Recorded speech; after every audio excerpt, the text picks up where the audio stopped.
All righty. Well, here we are once again. Welcome one and welcome all yet again to the Junk Shop Library channel, home of so many things these days. But particularly today, home to Mental Health Thursdays, our little corner of the internet devoted to mental health awareness, and I know my left from my right, I promise I do. And to our attempt to end the stigma, break the stigma, whichever version of the hashtag you prefer. I should start off the stream as I normally should, but so often forget to, by saying that I am in no way, shape, or form a mental health professional. I am as much an amateur at this as I am at everything else. But I try to run just a nice little comfortable corner here for us on Thursdays to hang out, swap coping tips and mechanisms, and just generally be here for us. Be here for us. Be here for each other. I know words. I went to college. All right.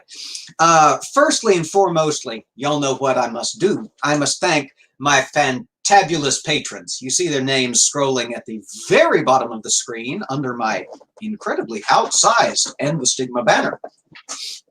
These are the folks who have found it in their hearts and, more importantly, in these trying times, in their pocketbooks, to support the channel in a financial way and to give emotional support and content and quality control related feedback over on Patreon. Without them, we could not be continually doing what we do. We certainly couldn't be doing it on the pro version of StreamYards, and so couldn't be coming to you as many days a week. In alphabetical order: Atheist Pastor, Aunt Jer, B, Bill, Brainbug, Mark Caesar, Paul Camish, Gary, Ilya Moon, Kim, the Lavender Lady, Linda, the Lone Wanderer, Mama Atheist, Nikki, Ox, no longer PMA, Rain, Robert X, and Santi the Sane are the folks who keep us going, who keep us afloat, and who are just generally awesome. All right, now I got to check in with the chat real quick before I bring in my fantastic guest.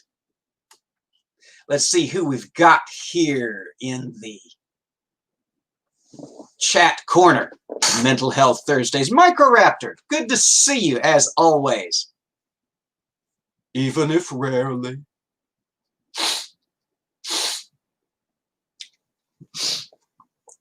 Math Pig, my introduction to today's guest. Good to see you as always, my friend. Mark Caesar.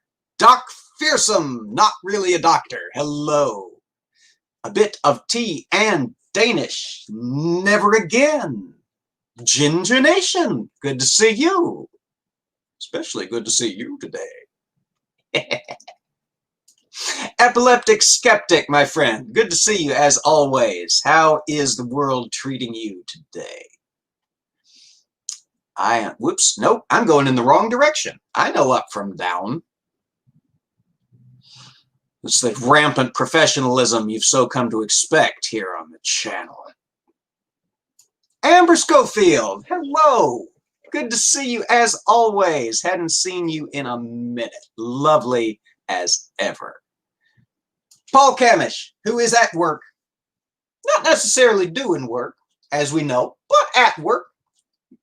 Who will be catching it later. Even if later. Good to see you, my friend. Godless Sewing, hello. The one and only grumpy old dude. How are you doing, my friend? So good to see you. And that catches us up to the current day in the chat, which means it's time for me to introduce my wonderful guest, which is a little difficult for me to do because I don't really know our wonderful guest, although I've gotten to know him a little bit chatting with him just before the stream, even though I myself was late. It's been a day, y'all. It's been a day. All right, so everybody give a big round of applause for a dear friend of the community, and hopefully coming up to be a good friend of mine, the one and only Token Ginger, Mr. Quentin Phipps. Hello, hello, hello. Welcome. Thank you. As you said, my name is Quentin Phipps. I am a non-binary ginger. I am 22, and I run and co-own Ginger Nation, which is a channel where we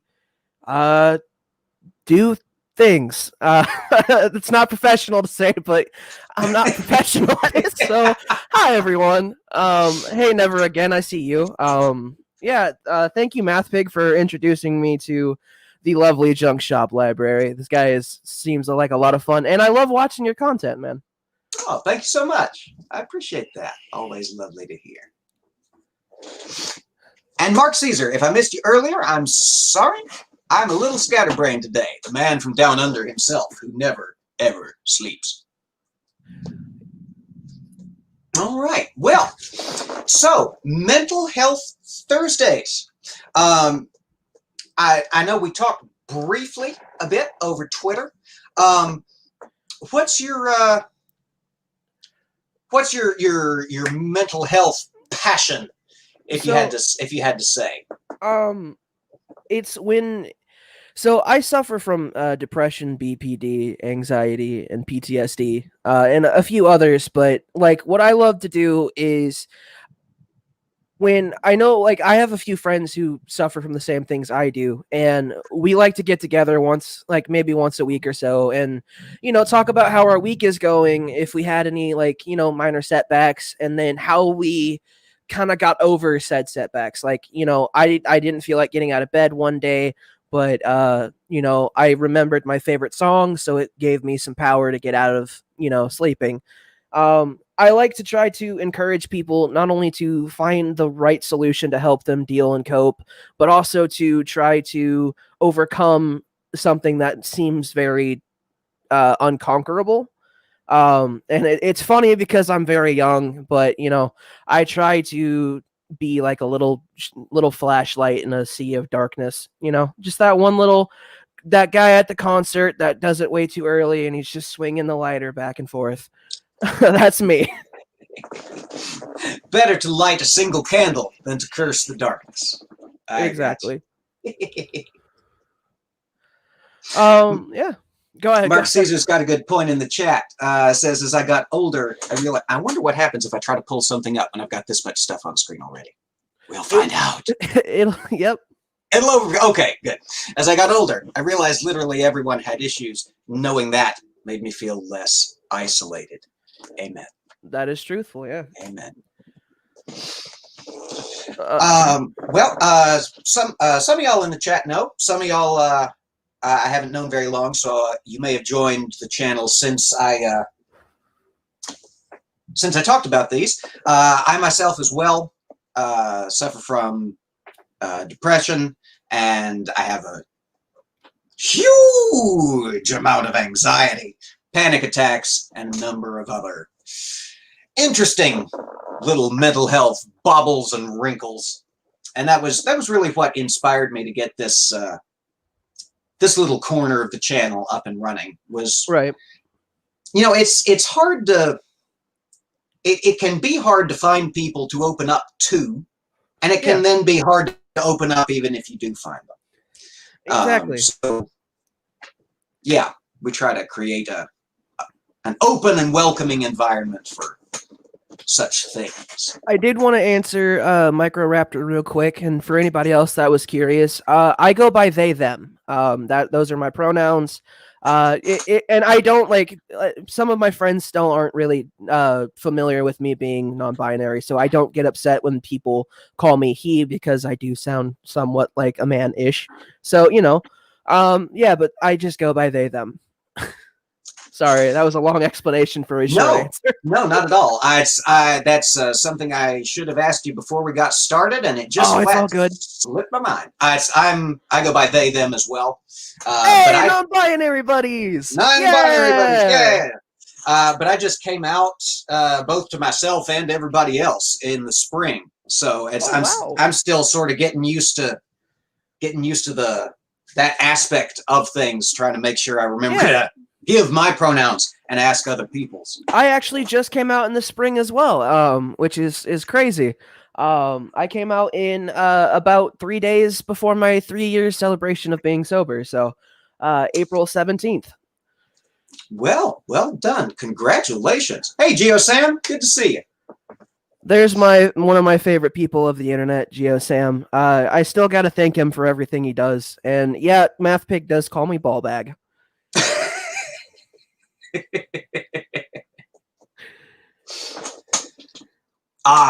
Grumpy old dude's got a good point here. I was just talking to somebody about that the other day. I still have that issue, Grumpy old dude says, of showing anger when I'm actually depressed. The men don't cry syndrome.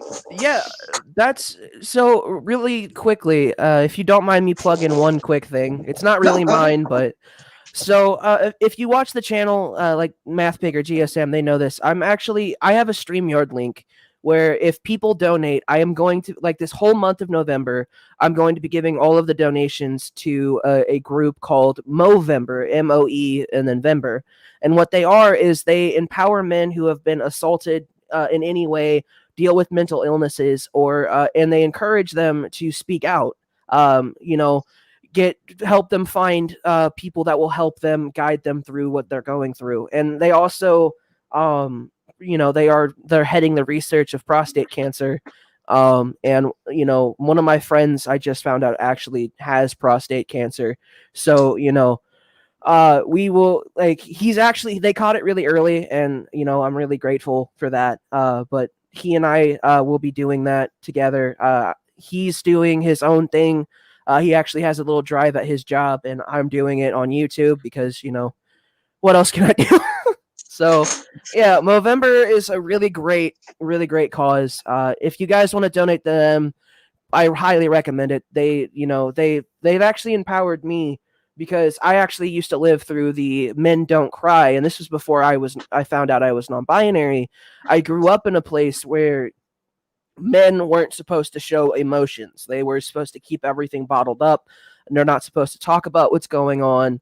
And so I understand that 100%. And I used to show, and I still struggle with this too, I used to show nothing but anger whenever I would get depressed. Like, I have mania, which is a part of BPD, actually, which I can't really control my emotions very well.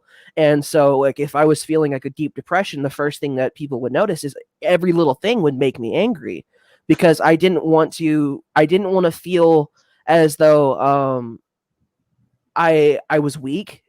And so anger was the big macho man, Randy Savage feeling, I guess. And, it's a hard thing to break, and anybody that's trying to do it, I commend it, because it's a scary thing, man. It really is. Yeah, it really is. I do not want to let this go unnoticed. You're getting just a bit of love in the chat. I want to make sure that didn't slip by us. Thank you. Did you say 3 years back in the spring? Yes, sir. I have been 3 years since April 20th. So yeah. Well, congratulations. Appreciate that. That is no small milestone there. Thank you. And Michael Raptor's got you as well. Yeah, it's a lot of the things that I've learned, and this is just like a little segue into like learning how to deal with mental illnesses as well, is when you think you can handle something on your own, especially something like addiction, or as heavy as depression, or even anxiety, to be honest, because like I don't have it as bad as I did, but it's a terrible thing to have. And, you know, when you find yourself in a position where people do nothing but support you and you support them, it makes it feel a little less like you're drowning and you don't have anything that's gonna, you know, save you, to like, oh, now I'm in a boat and I have these things that I can rely on. You know, one of the biggest influences that I've really had was my sponsor, and the dude has been my rock for a long time. And I owe a lot to him, you know, and if it wasn't for him, I don't think I would have even considered going to NA, or even, you know, going and doing the therapy that I'm doing now, because he convinced me wholeheartedly that, you know, it's okay. And I agree with this 100%. It's okay to seek help when you know you need it. You know, if you know you can't do something on your own, and you feel like you're stuck in a hole, you know, sometimes you can't dig yourself out of a hole. You gotta have somebody on the outside grab you by the hand and pick you up. So, you know, it's kind of it's a deep metaphor, and I messed it up a little bit, but I think everybody got what I was saying. Yeah, no, I think we're picking up what you're putting down. And that actually segues us nicely into the next question I saw in the chat from Epileptic Skeptic, who says, I just upped my anxiety med dosage in preparation for a road trip I might be going on in a couple of weeks, and asking, do I or we have experience with this? I do. I'm on a lot of medication for the anxiety and for the panic attacks, and I'm on a mood stabilizer as well. And like almost any other form of mental health treatment, it's awesome for the people it's awesome for. Right. There are people for whom the medication path is not the right path. Yeah. And it's usually not difficult or protracted process to figure out when that is not the path for you. Yeah. I have a little bit of experience with it. I don't remember the medicine because I was kind of young when they put me on it. But for like I learned, because of the ADHD medicine, I was on like 18 different medicines before I turned 15 and just said screw it with ADHD. And you know, if it's working for you, man, and you know, and you know it's gonna keep you from being anxious during the road trip, I can encourage it 100%. And I hope the road trip's awesome. I hope you have a great time, and you know, you make a lot of great memories on it, you know. I'm sorry. Yeah, agreed. And the anticipation of something like that can be, I experienced that recently with the big move here in the library. I had so much more anxiety and just flat out panic about the prospect of moving house. Then, of course, once I was up in the middle of it, I didn't have time. Yeah. To be anxious about it. The process drove everything clean out the brain. You know, I feel like, and this is like, and as Junk Shop said, I am not a professional at all. I do not have any training. This is just my experience. But one of the things that I feel like we do sometimes is like we see a huge task, right? Like, you know, for example, like you're a good example is your move to a new house. You know, that's huge. That's like, you know, it's brand new. It's a big thing, and I think sometimes we think, oh, it's so big that there's no way we can handle it. And a technique that I actually learned, because I actually make music on my free time as well, is you want to think about the one thing. Like, think about one thing when you're doing it, right? Like, say you're thinking about moving to a new house, or you're going to a job interview, or like how I was nervous when I was coming on the show. You know, I was just like, all right, what is one thing that I can keep my mind on that's going to be a good positive thing and going to keep me going and just keep me in the mood, in the mindset that this is what I'm doing. This is a good thing. And it's okay to be a little nervous. And that right there, it's helped me, you know, like when I was in choir, right, I was very nervous to sing in front of people because, I don't think I'm a great singer. And my teacher had always taught me, because, people teach you, look at people like they're wearing underwear in the crowd. But he's just like, no, think about how good this music makes you feel. And think about it like you are now sharing your feeling of how this music makes you feel to these people.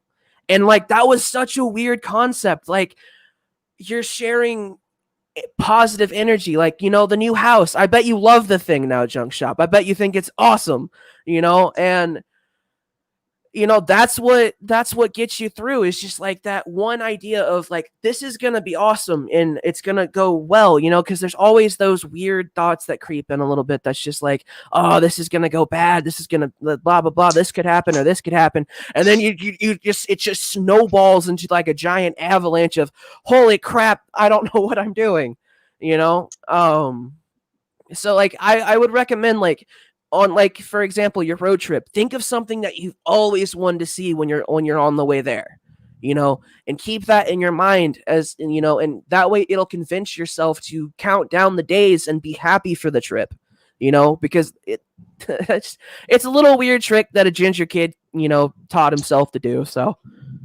hey, sounds like it should work. Sorry, there's some kind of heavy equipment that just kicked in right outside my window, and I couldn't tell what was going on for a moment. All right, well, there's always something here on the channel, always some crazy going on. Yep. Grumpy Old Dude, my dear friend Grumpy Old Dude in the chat, asks, do either of us do physical therapy stuff, such as punching a bag, working out, etc.? Do you have things of that nature you do that help you and help your mental state? I am a fat kid, 100%. I love food and I'm a bit overweight. But lately I've been getting into walking again and I love it.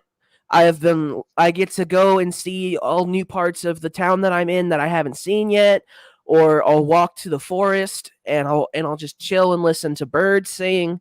I also meditate a little bit. I know that's more mental than physical, but I do that too. So yeah, there's like, I love doing physical activity. Sometimes I'll just do jumping jacks because I'm bored,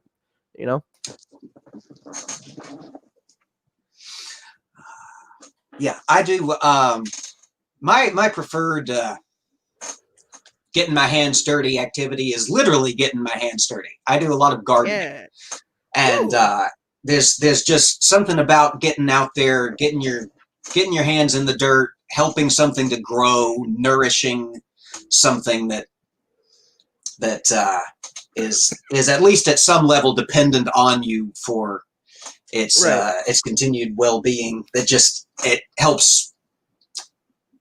This is going to sound like the worst pun imaginable, but helps ground me. That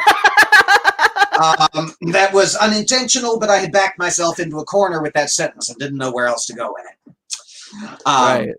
And yeah, if there's a forest or even a grove around, just being out there in the nature, I found, and walking. I'm a big fan of the therapeutic perambulation. Have you ever dance walked? I know that's such a weird thing to ask, but like, so the other day, right? Like I didn't want to go for a walk because I was like, I want to be lazy. I'm not feeling the greatest. I just want to sleep. And then, so my buddy I was telling my friend this. He's like, yo, have you ever dance walked before? I'm like, what the hell is dance walking? And he goes, all right, so what you do, take your headphones with you, take your phone and go for a walk. And every time you want to feel like you stop, play your favorite song and just start dancing to it and keep walking. And it may make you look like a goofball out in public, but like, I don't know, there's something freeing about it because it's just I laugh at myself, and it just makes me smile. But I agree with you 100%. Nature is the best. I especially love when I get to go out with my stepbrother and we can just go sit in tree stands and watch the sunrise or the sunset. That's one of my favorite all-time things to do, because you just get to hear everything living in the forest come alive at once, you know? And I don't know how to put that into words, but if anyone here is like a music fan, think of like an orchestra, and when they're about to begin, that sound that they make all together, it's just like that, and it actually paints that picture for me when I see the sunrise and all the birds start to sing and stuff. It's just awesome, and I love it. Did you ever read the old book, The Phantom Toll Booth? I think I have, or I had somebody read it to me when I was younger, because it sounds familiar. Also, hey, Lovesick Low, and my grandfather, I think, Spooky Bed Hair. Yeah, I see folks streaming into the chat here. So yeah, and Ox, I see Ox coming in, and somebody else snuck in while I wasn't. Nerdy Rodent. Hey, Nerdy Rodent, how's it going, my friend? I may or may not have stole your YouTube link and spread it around a little bit. Oh, well, how dare you reach a wider audience? Hey, Brainbug, good to see you, my friend. Another great activity is, and you know, some people have been like saying, oh, I want to learn how to do this. Cooking. That is a fun activity to do. Isn't it, though? I know. That's how I got fat. It's how I got fat, because I learned how to cook, and I can't stop eating. It's amazing just how much fun it really is. Right. You know, maybe not so much if it's something new and something real precise, but if you're just in the kitchen and you're saying, oh, look, a pepper. Oh, look, a shallot. I can put that in the wok. Chop, chop, chop, chop, chop, chop. Zoop. Exactly. It's just delightful, and it can be a fun team sport as well. Oh, yeah. My wife and I love cooking together. And it's even in our tiny little kitchen, it's terrific fun. So, like in one of the things, like I'll actually tell you how I came up with my favorite recipe that's my own. It's so I wanted to take a different approach to one of my favorite fast food restaurants is Steak and Shake, and they have the great garlic steak burger. And I'm like, you know what? I don't want to go to Steak and Shake and pay for this. I have burger at home. I have all the ingredients. I want to make my own garlic burger. So I am very bad with math, and I'm bad at reading fractions. But so I was just making up my own thing, throwing in whatever I felt was the right amount. And I made a burger, and I'm like, hey, you should try this with me. And I had my stepdad try it with me, and it turned out to taste really good. So, you know, hey, happy accidents. Yes, indeed. That's how you come up with all your best own recipes, though, isn't it? Right. You just sort of just fucking around in the kitchen, and you come out and you experiment. You say, whoa, no, that was too much pepper. That was too much pepper in that, as if there is such a thing. But yeah, and you just fine tune it. You work with yourself over time. I call myself the mad cooking scientist, because like it looks like a hurricane came into my kitchen and just yeah. Well, that's the only downside, is all the cleanup afterwards after an impromptu improvisational cooking session. But it's enough fun while you're doing it that it makes up for it. Exactly, and like that's something I think.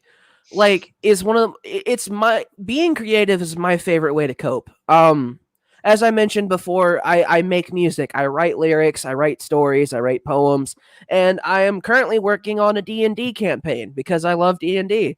You know, I want to keep myself busy, not like stretch myself out to the point where I'm just too exhausted, but just enough to where I'm thinking about the product that I want done, and I'm not thinking about, well, my depression's not going to go anywhere even after the project's done. So why do it? And like that will trick you. I promise you, if you start doing this, you will have a day where your depression's like, oh, this is going to suck. You know, don't put it out there. Or like, you know, that's anxiety as well. But ignore that. If it makes you happy, do it. That's all I will say. Yes, I agree. If it makes you happy and it's legal where you are, exactly. do it. So the old Crowley line, and it harm none. Do what thou wilt. Yep.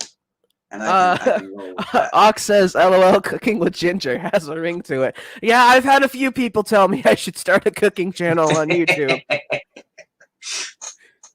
There's always room for that, I think. People love the cooking shows. They do. You know that. You see, it would end up being, holy crap, why is this kid putting so much garlic and butter on his food? There's no such thing as too much garlic. That is true. If it's a dish that requires a little garlic, it's a dish that can benefit from a lot of garlic. See, one of the ways that I learned how to cook some Italian dishes is I lived in Vegas for about a year and a half, and I got hired at a place called Italy. And if you live in Chicago or New York or Texas, they also have them there. Those are the three places. So New York, Texas, Chicago, and Las Vegas are the only places as of now that have Italy. But they're a huge, widely known market and Italian restaurant place over in Europe. And the casino I worked at actually picked them up. So Italy hired me through the casino.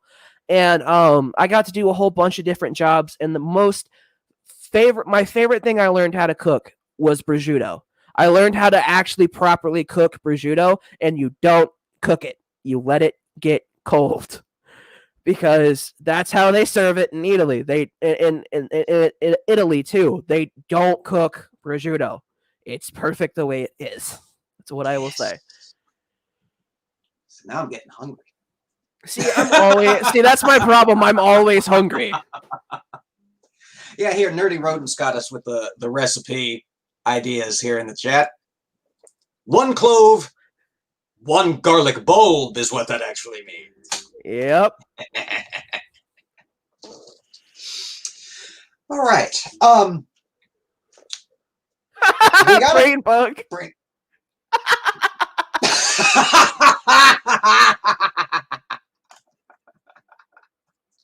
I love that, man. Oh dear! Now I've lost the entire vampire market talking about. garlic.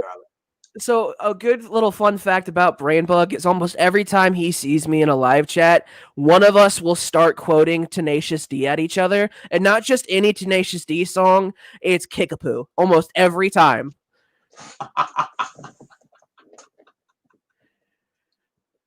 So, Mark Caesar, I've never heard of black garlic. What differentiates black garlic from... I've heard of that. I don't know, though.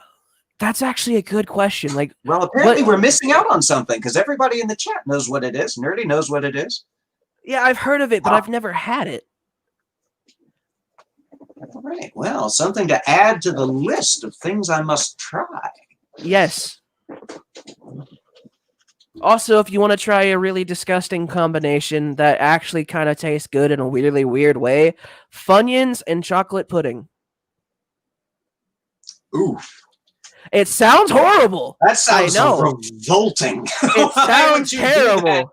Either of those substances. Let's just say, back in Las Vegas, I was partaking in the devil's lettuce, and I had a bag of Funyuns, and I had this giant thing of snack packs, and my favorite snack pack is the chocolate one. So I was just like, I wonder what this would taste like. So I took a Funyun and I dipped it in the pudding, and it was the most disgusting, delicious thing I have ever had. The first bite is always terrible, but then it tastes good afterwards. Oh, dear. I don't know that I'm willing to get through the terrible part in order to come out the other side. Oh, Nerdy doesn't know what a Funyun is.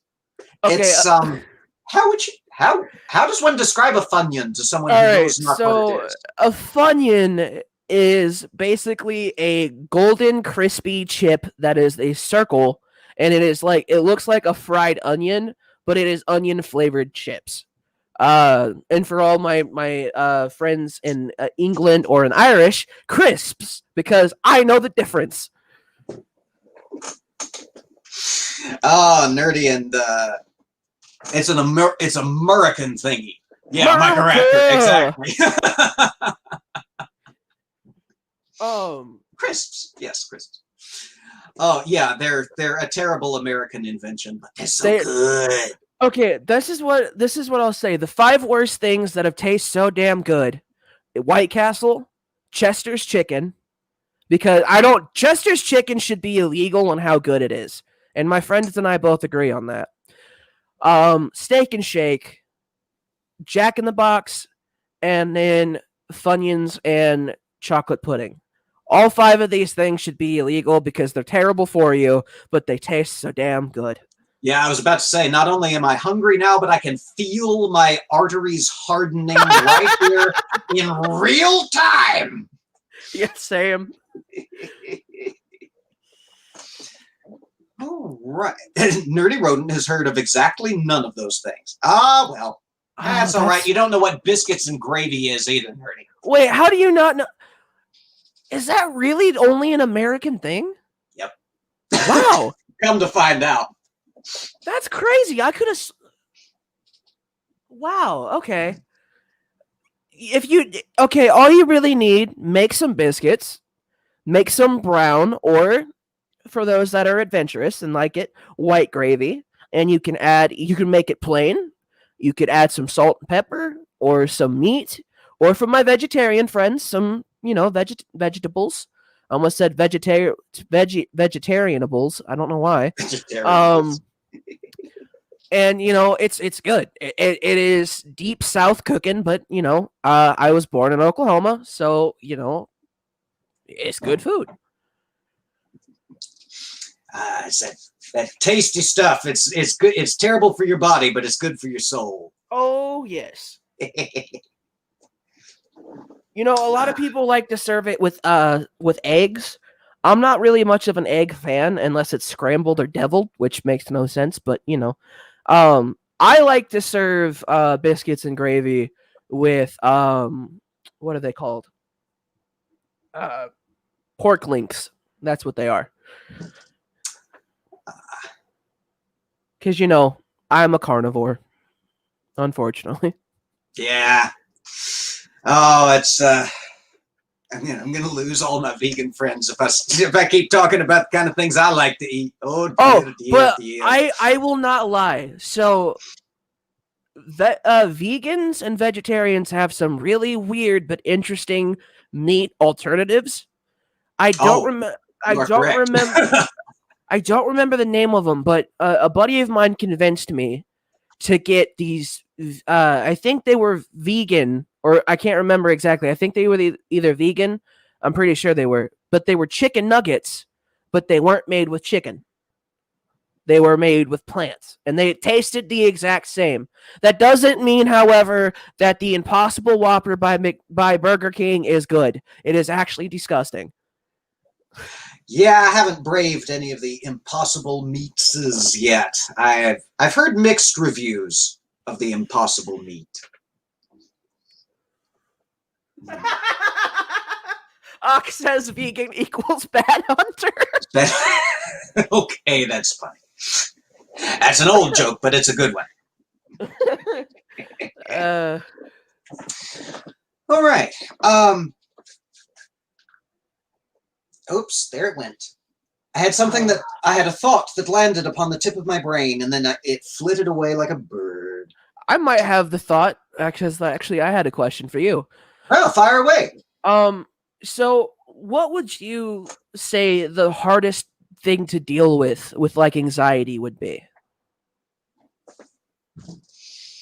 Hardest thing to deal with anxiety. Well, setting aside panic attacks as their sort of own separate animal. I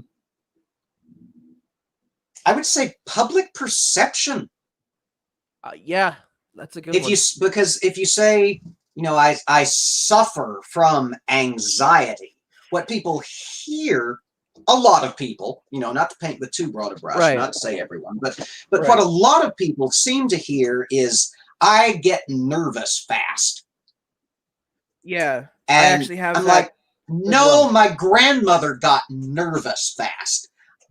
I have anxiety, and from it I suffer. And trying to communicate the difference, it can sound so pompous. Right. Yeah, it's like, no, my nervousness is of a different breed. I have the industrial grade nervousness that you cannot fathom. Right. Which is not what I'm trying to communicate. I just feel sometimes when I try to explain, it comes off that way. See, you're not going to believe this, but it's the same thing that I feel for depression and BPD, because there are people that don't understand that. Yes, people feel depressed, but depression, like feeling depressed and having depression, are two separate beasts. Oh yeah. And some people think that, oh, well, you can get through the depression if you just pick yourself up by the bootstraps. I don't like using that term, but that's the one that they use. Yeah. And the thing is, I appreciate the sentiment that they're trying to, I don't always see it as them just trying to brush off the fact of what is going on with me, but they don't really understand that the depression that I face versus being sad, depressed is, and it's kind of hard to be like, no, that's not the type of depression I have, without kind of sounding like, oh, my depression is a fine bottle, 12-year aged, I don't want to sound like that, but and I pray on everything that, people who hear me talk about it don't think like, well, look at this pompous asshole thinking that his depression's better than mine. I'm like, no, that's not what I'm saying at all, my man. It's just a different animal, And the other thing is definitely the stigma, especially in society. I don't want to say it's especially worse for men. Like, I don't want to say that, because that's kind of a, what's the word for it? I can't think of the word. I guess I'll go with broad brush, because that it makes a little bit more sense. Like, it's just, there are certain parts in the United States where, like, if a man brings up, oh, I'm feeling this type of way, immediately people around him are going to be like, oh, you don't feel that way, you're just going through a rough patch or something, and it's played down. Like, it doesn't matter, you're a man, you gotta face life and grin and smile and chew tobacco. Yeah. Sorry. And that's why I was so nervous to come out as non-binary for a while, because I see that, like, I'm not equating being non-binary to depression by any means. I hope nobody took it that way. But, Junk Shock, I don't know if you felt this way, but, when you come out as non-binary, people that don't understand what that means, they're like, you're a dude. And I'm like, I seem like a male, yes. Well, oh, so you just didn't have any real male role models in your life. That's not true. It's just, for me, I've never felt as though I was a male. I don't feel like I'm a female as well. I just feel like a person. And some people actually take away from that explanation. It's like, oh, okay, so you don't really care what gender it is. You're just a human being. Yeah, exactly. And then you get the occasional, and excuse my French, asshole that is just like, oh, that's not a real thing, you're just trying to get attention. And I'm just like, no, that's not how these things work. Yeah.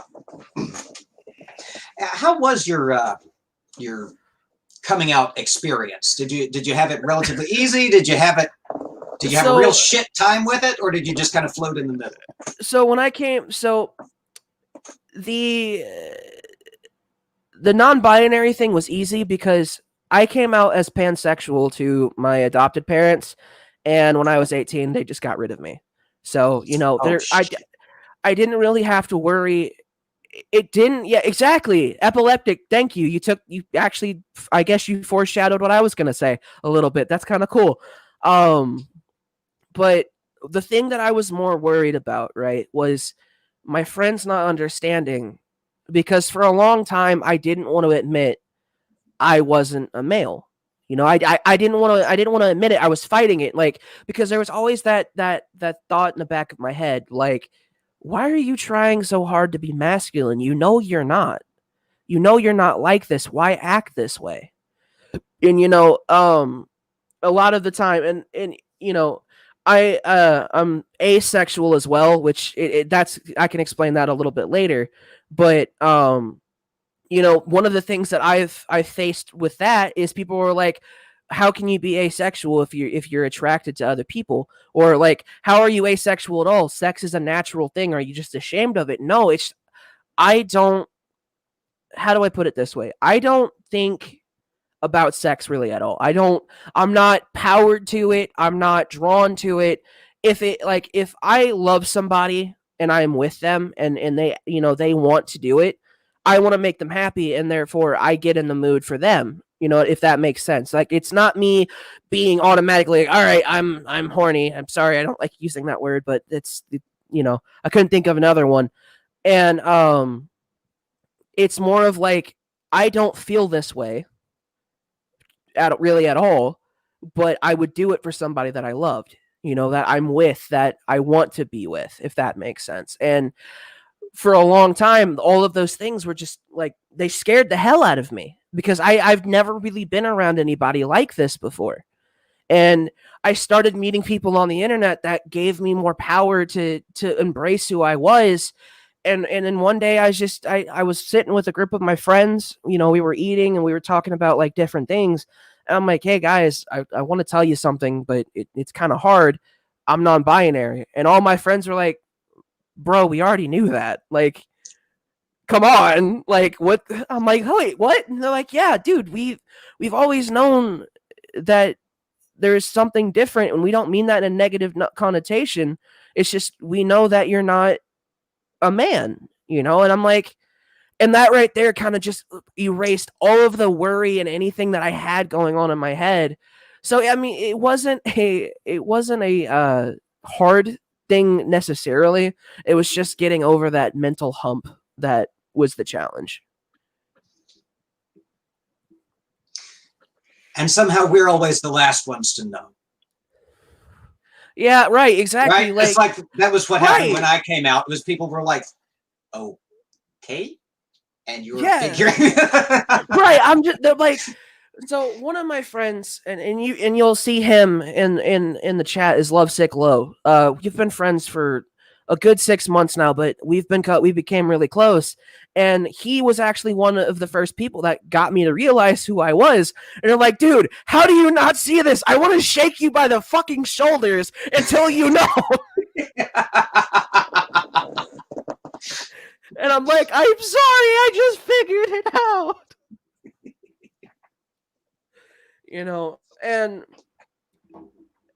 like, it just felt so much more freeing, like it feels like, this is going to sound so cliche, but it felt like 1 billion pounds were off of my shoulder, because I wasn't fighting really who I was anymore. I was finally like, you know what? I struggle with the self-value sometimes, but at least I know who I am now, Yeah. Yeah, so Lovesick Low points it out. He actually had to make a PowerPoint to explain to me how I was non-binary, because I was one of those people who were like, there's no way I'm non-binary. No way. And they're like, dude, shut up. I know what I'm talking about. Here are the facts. Boom. And I'm like, yeah, you're right. You're right. Yeah. Yeah, Mark Caesar in the chat points out that not knowing could be due to living in denial. I know I was in denial for ages. Ages and ages was I in denial. Right, exactly. But Junk Shop, I've been talking a lot about me, man, but I'm curious to ask you, like, how did it feel when you finally came out? Oh, it was absolutely terrifying. And then it was a tremendous relief. Right.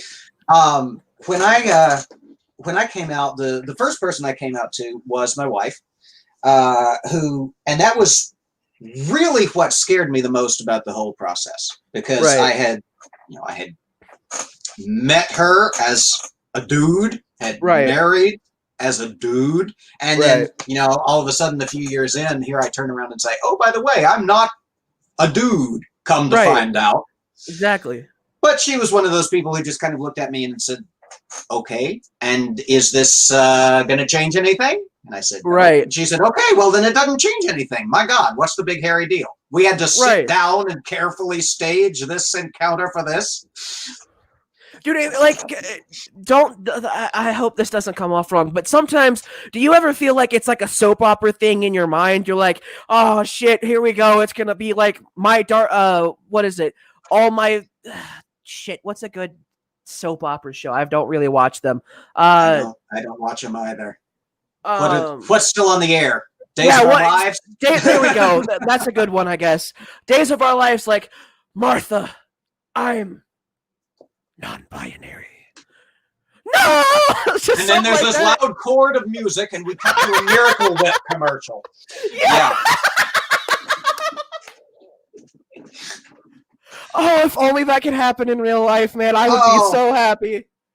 Yes, that would be so much more if we had a score and a few more musical numbers. Right. Yes, exactly. Dude, I remember. So one of my best friends, she came to me. I was the very first person she ever told she was transgender, right?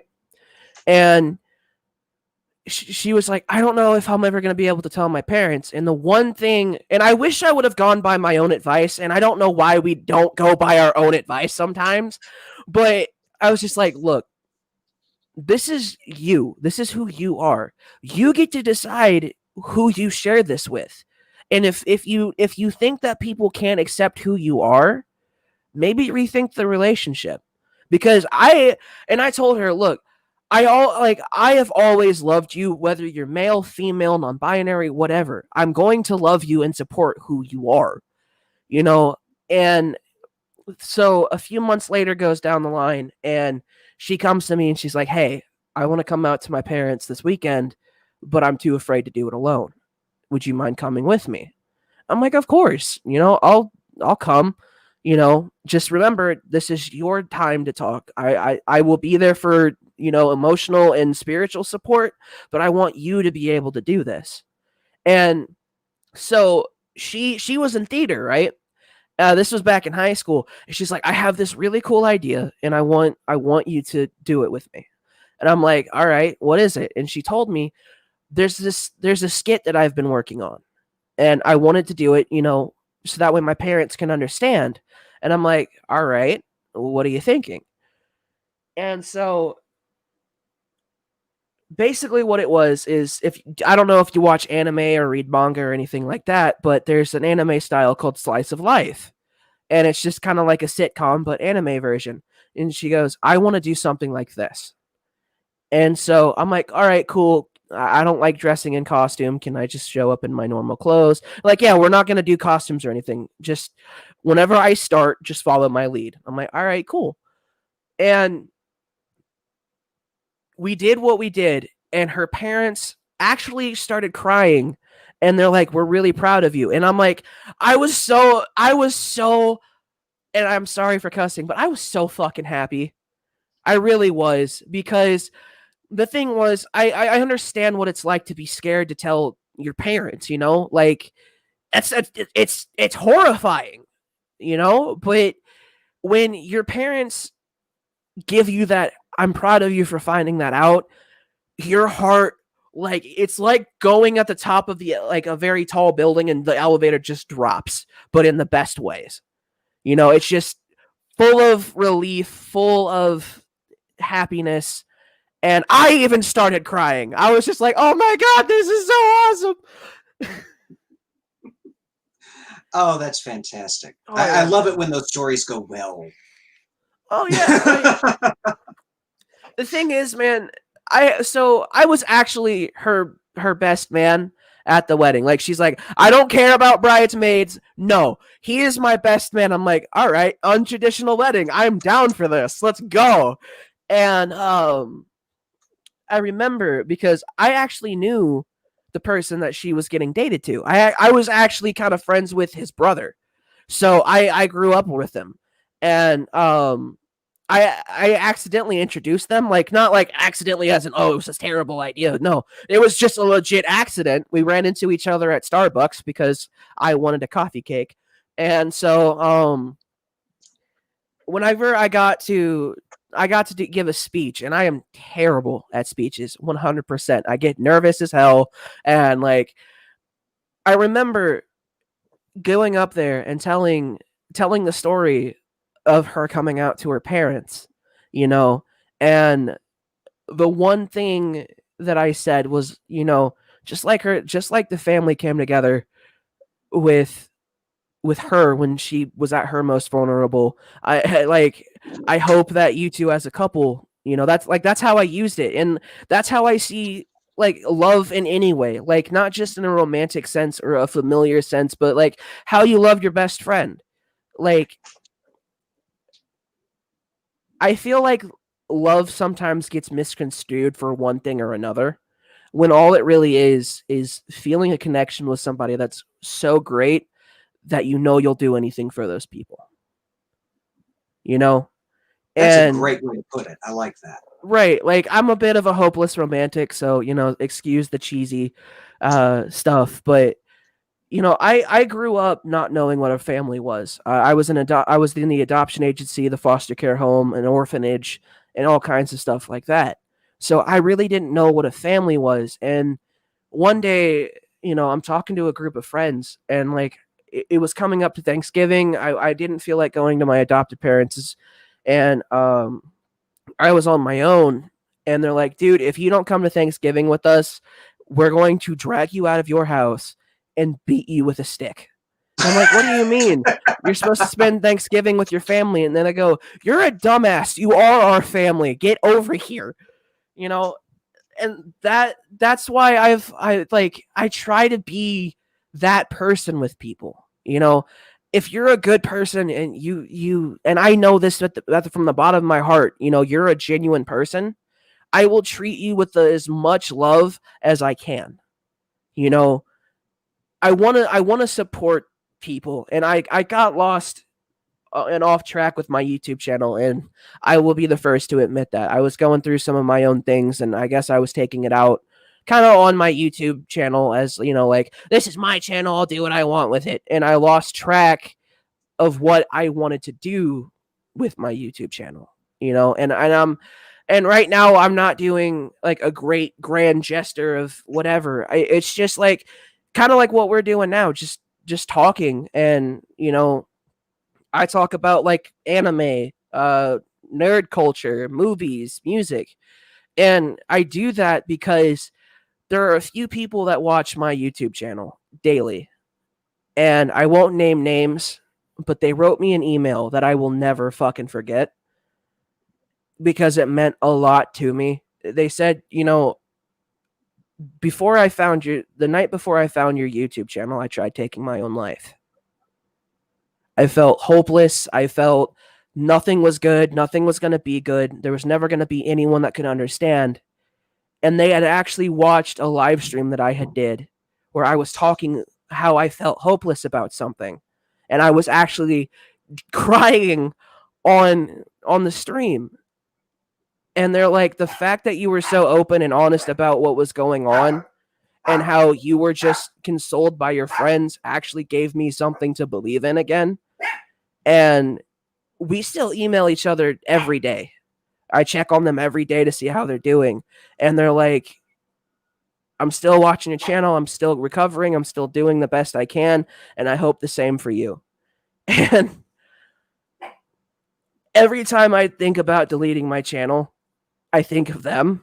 And I'm almost starting to cry now. And like, because I've never really felt like that before. You know what I mean? Like the fact that I could have a little bit of an impact on someone's life like that gives me more hope than having a million subs or hundreds of dollars through ad revenue. I don't care about that stuff. I really don't. It's changing somebody's life for the better, and also changing yourself. And I have to thank one person in particular for, like, actually three people in particular for the last couple of weeks, and that's Math Pig, Dave or Critical Cripple, and GeoSam, and Spooky Bed here, because these people have been, you know, Math Pig is a blunt man, and I love him for it. And he talked to me one day, and he's like, "What the hell are you doing on your channel, man?" And it took him yelling at me in his beautiful Irish accent to get me to realize that, yeah, I was fucking up, because I was making videos that were just drama related, and I was making myself look like an ass. And, you know, then I found your channel, man, and I was like, holy shit, this dude makes awesome content. He has the greatest idea for a Thursday show, and like, because man, you actually, and I don't want to steal your concept, but you actually gave me an idea for my Discord, which is I want to start doing like a little non-conventional, like NA or AA type of meeting where people who are struggling with recovery can come and talk about it. Because that's a fantastic idea. And I'm giving you all the credit, man, because if it wasn't for me finding out about Mental Health Thursdays, I don't think I would have had that idea. And so I appreciate you for that. Oh, I'm glad the inspiration could come to you. Thank you. We've got I've seen a steady stream of folks coming in the side. We're already running a little over the hour, so we'll probably be wrapping up here before long. I'm going to scan back up through the chat, make sure I didn't miss any questions. Hey, Little Wolf, good to see you as always. Godless Granny, I saw you come in. Hello, my friend. Atheist Donna, hello. Still waiting on part 2 of your story, Miss Donna.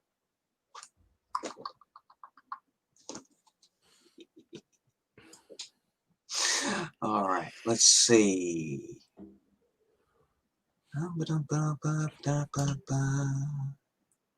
Oh, no worries. My notifications, Little Wolf, don't worry about it. My notifications.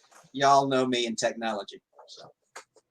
And hello, of course, to anybody I missed as I've tried scrolling through the wonderful world of the StreamYard variant of the YouTube chat. You know what? I do want to answer someone's question real quick. I accidentally scrolled past it, but Microraptor asks, "Can you be a hopeless aromantic?" Yes, you can. Just because you don't feel romance to somebody doesn't mean you can't still be fucking awesome. Okay? I'm friends with somebody that's aromantic, and they make their relationships with friends basically like it was kind of a romantic relationship. They give everything that they can 100% of the time, and that's a hopeless aromantic if I know one. So yes, you can. And I also wanted to thank the few people that said, "I'm glad that you're here." Thank you. I appreciate that. Yeah.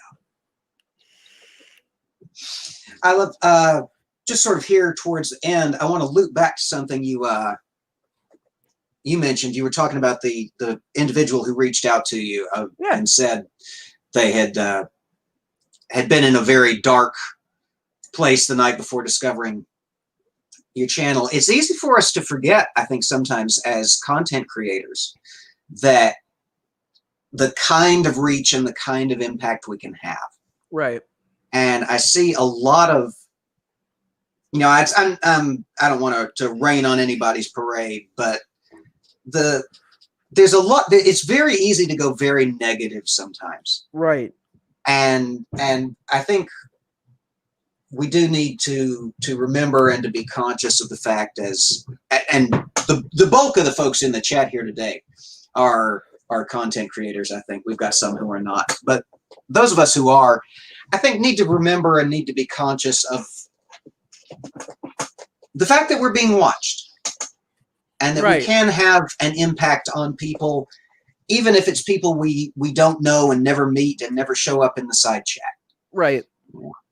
And it's, if we're lucky, we do get reached out to by people who tell us that we have had an effect. But I think everybody needs to be conscious of the fact that we're all, as Mark Caesar pointed out early on in the show, everybody's got issues. We're all going through stuff. Right. Exactly. And I agree with you 100% about, I would say it's like taking responsibility, because when you, even if you only have 141 subs like I do, there are still those people that you're your core watching people that, they come to see you as who you are. Right. And that's why I was really hard on myself, because for about 4 months, thank you, Mark Caesar. I appreciate that. Thank you. And also thank you, Little Wolf, for both of you subscribing. I appreciate you. But I was making videos where all I was doing was talking crap about certain people, right? And that's all I was doing. If it wasn't that, it was me getting involved in someone else's drama. And a part of me knows why. I was in this cycle of emotions where I didn't really give a crap about anything. I wanted to be the mean guy. I wanted to be the asshole. I wanted to fight my depression like a man, and I still have that. And I'm like, damn it, stop it, and as soon as I realized that crap, like it's funny to watch sometimes, but it can also be really toxic. And I watched a few of my streams, and Jesus, they were toxic, man. MathPix smacked me in the face. He may not have done it physically, but I bet you anything, if he could legitly put his hand through the phone, he would have went whack right across my face and made it just as right as my hair is.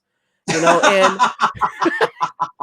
and I appreciate that. I appreciate my friends who are like, dude, what the hell is going on? What are you doing?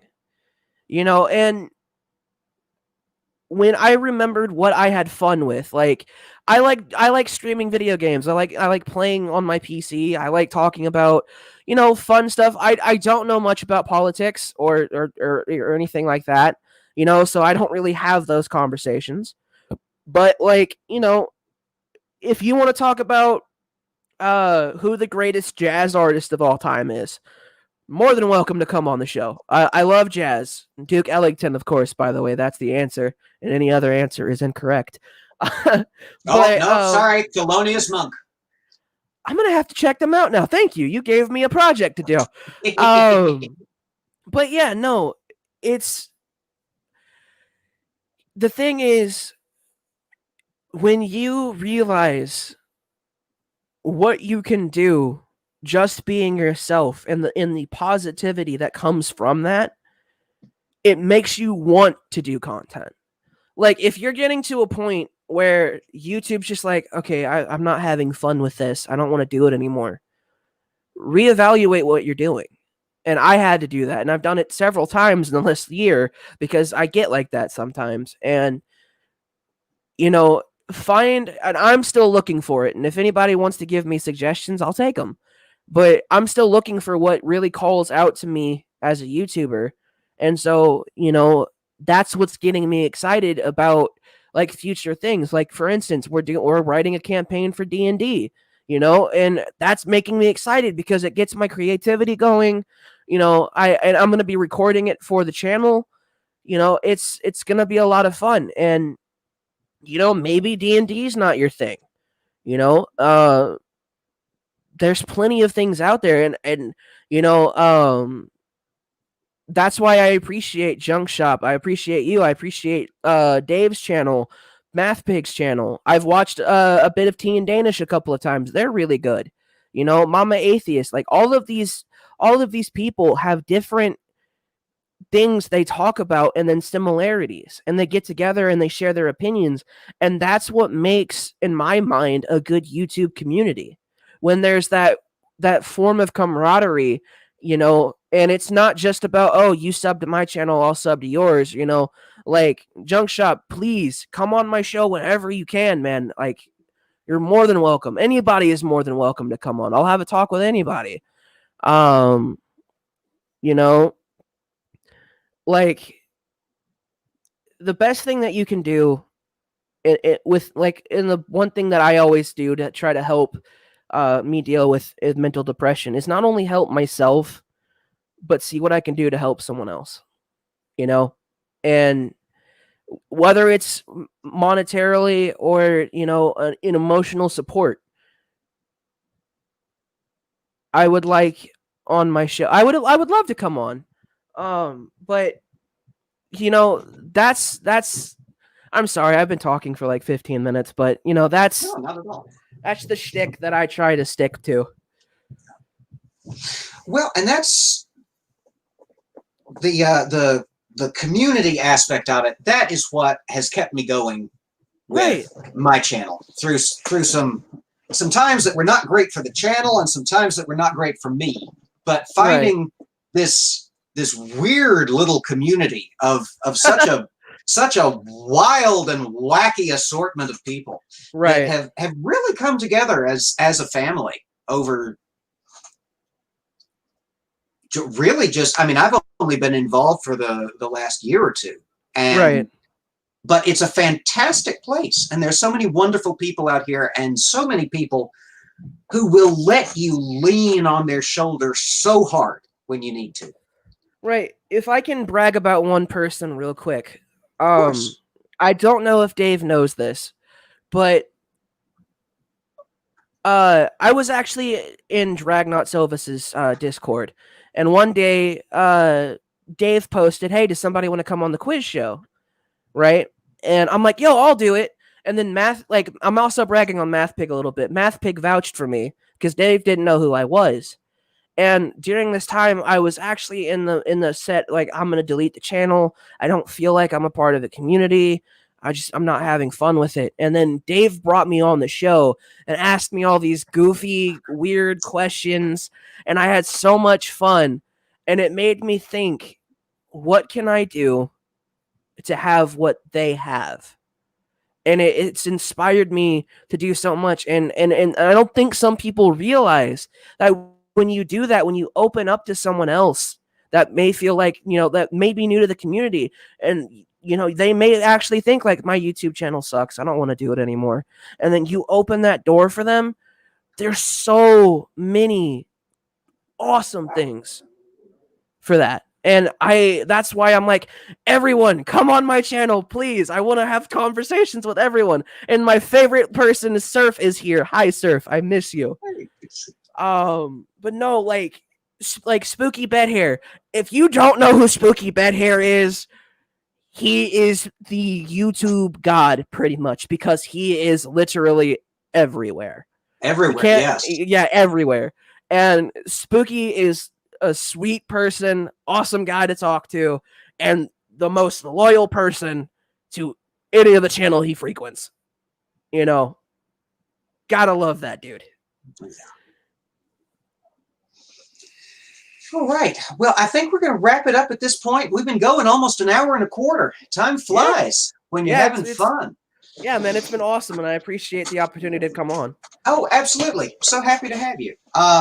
If one of my mods could just make sure and drop their link in the chat again. I think I remembered to put it in the description, but I've been having some fun with technology of late. What else is new? Right. So yeah, everybody, y'all know my shtick. Everybody lean on each other. Everybody subscribe to each other. Everybody take care of each other. Quentin, you got anything you want to plug or state or what have you before we roll out of here? If you want to follow me on Twitter, it is QP Ginger Nation.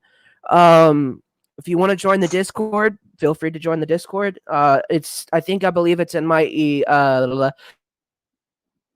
my Twitter bio. And just remember, it doesn't take much to be a hero. Even just being a dim light in a sea of darkness can help someone else's day.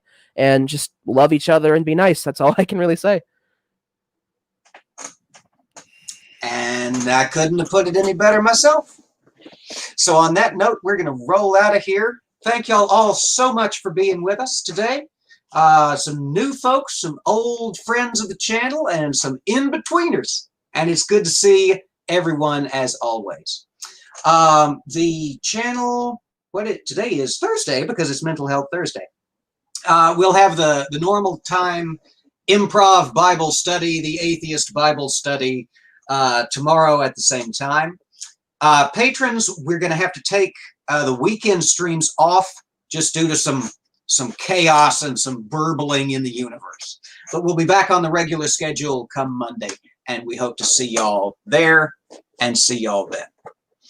Until then, as we always say before we roll out of here, everybody take care and be safe and stand against hate. And we'll see y'all again soon.